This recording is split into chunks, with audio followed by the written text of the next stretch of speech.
যে লোকগুলো এতদিন খুব শখ করে বলতো ইয়া হাবিবি কাম টু দুবাই, তাদেরকে বলতে চাই, দেখেছো তোমাদের দুবাইয়ের কি করুণ পরিণতি হয়েছে। একটা জিনিস সবসময় মনে রাখবেন, মহান আল্লাহ তাআলা সবকিছুরই একটা সীমা নির্ধারণ করে রেখেছেন। দুবাইয়ের এখন যা পরিণতি হয়েছে তা দেখে মনে হচ্ছে না যে এটা সেই ব্যবসা বাণিজ্যের শহর দুবাই। একে দেখে মনে হচ্ছে এটি কোনো ভগ্ন গরিব শহর, যেখানে মহান আল্লাহ তাআলা গজব নাজিল করেছেন। আল্লাহ সুবহানাল্লাহ তাআলা তার বান্দাদের বারবার সুযোগ দেন যেন তারা তাদের ভুল সংশোধন করে রবের পথে ফিরে আসে, কিন্তু সেই সুযোগের বাঁধ যখন ভেঙে যায়, মানুষ তারপরেও যখন পরিবর্তিত হয় না, তখন আল্লাহ তাআলা তাদের ওপর আযাব গজব নাজিল করেন। মহান আল্লাহ তাআলা এবার যেন দুবাইবাসীকে সেই হযরত নূহ আলাইহিস সালামের আমলের প্রণয়নকারী প্রাকৃতিক দুর্যোগের ছোট্ট একটি নমুনা দেখিয়ে দিলেন। তোমরা দেখো, এটা আল্লাহর আযাব। তোমরা চাইলেও এই আযাব থেকে নিজেদের মুক্ত করতে পারবে না, এই আযাবকে রুখতে পারবে না। এই দুর্যোগ দুবাইবাসীর জন্য কিয়ামত থেকে কম নয়। এই দুর্যোগে নিজেদের জীবন বাঁচানোর জন্য দুবাইবাসী কত কিছুই না করছে।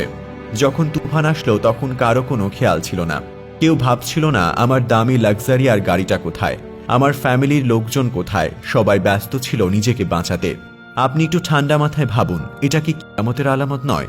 কিয়ামত যখন হবে, সবাই তখন ইয়া নাফসি বলতে থাকবে আর নিজের জন্য অস্থির হয়ে পড়বে। পৃথিবীতে আর কোনো দয়ামায়া কাজ করবে না। কারো মাথায় আসবে না আমার আত্মীয় স্বজন কোথায়, কিংবা আমার বন্ধু বান্ধব কোথায় কেমন করে আছে, কিংবা তার স্ত্রী কিংবা কারো স্বামী সন্তান কোথায়। কারো কোনো কথা তখন মাথায় আসবে না। নিউজের ভিডিওগুলোর মাধ্যমে আপনি দুবাইয়ের এই করুণ পরিণতি তো নিজ চোখেই দেখলেন। ঠিক এমন পরিণতির কথা এই মহান আল্লাহ তাআলা পবিত্র কুরআনের সূরা সাজদার আয়াত 31-এ ইরশাদ করেছেন, যা শুনলে আপনিও শিহরিত হবেন। মহান আল্লাহ তাআলা বলেছেন, তিনি বড় আযাবের আগে ছোট ছোট আযাবের অনেক নিদর্শন দেখাবেন।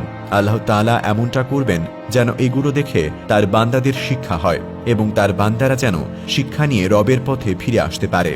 কয়েকদিন আগেই 90% মুসলিমদের এই দেশে মন্দির স্থাপন করা হয়েছে। এই ভূখণ্ডে পূর্ববর্তীতে কোনো মন্দিরের অস্তিত্ব ছিল না কোনো কালেই, কিন্তু দুবাইবাসী তারপরও এখানে মন্দির স্থাপন করেছে। আর মন্দির স্থাপনের পরপরই কিন্তু এখানেই প্রলয়ঙ্কারী প্রাকৃতিক দুর্যোগ দেখা দিয়েছে। দুবাইয়ের ইতিহাসে বিগত 75 বছরের মধ্যে সবচেয়ে বেশি বৃষ্টিপাত হলো। এই দুর্যোগে দুবাইবাসীর যে কি পরিমাণ ক্ষয়ক্ষতি হয়েছে তা এর আগে কখনো কোনো কালে হয়নি। এগুলো আল্লাহর আযাব নয়তো কি? ভারী বৃষ্টিপাতে মরুভূমির দেশ সংযুক্ত আরব আমিরাতে ভয়াবহ বন্যা দেখা দিয়েছে। দেশটির বিলাসবহুল অট্টালিকার শহর দুবাইয়ের রাস্তাঘাট থেকে শুরু করে শপিং মল ও বিমানবন্দর থই থই করছে পানিতে। মধ্যপ্রাচ্যের এই দেশটিতে বৃষ্টি হয় না বললেই চলে, আর সেই দেশটিতে এমন প্রবল বৃষ্টিপাত, ভয়াবহ বন্যা দুবাইকে পরিণত করেছে ভগ্ন নগরীতে। এখানে ব্যাঙের ছাতার মতো ছড়িয়ে পড়েছে অশ্লীলতা। এখানে সবাই বিলাসী গাড়ি আর দামি মদে আসক্ত। পৃথিবীর এমন কোনো পাপাচার নেই যা দুবাইতে সংঘটিত হয় না। সবাই কিন্তু এই সত্য জানে, কিন্তু কেউ তা স্বীকার করতে চায় না। যুগে যুগে এমন জাতিকে মহান আল্লাহ তাআলা ধ্বংস করে দিয়েছেন। মুখোশধারী এই মুসলিমরা মুসলিম জাতির কলঙ্ক। তারা ইসলামী লেবাস পরে আচরণ করছে অনইসলামিক। তাদের কাছে এখন আর হালাল হারামের বাঁচ বিচার নেই। তাদের কাছে এখন সব বৈধ। যুগে যুগে কিন্তু এমন জাতির ওপরে আল্লাহর আযাব এবং গজব নাজিল হয়েছিল। প্রিয় দর্শক, এই ছিল আমাদের আজকের আয়োজন। এতক্ষণ সঙ্গে থাকার জন্য আপনাকে অসংখ্য ধন্যবাদ।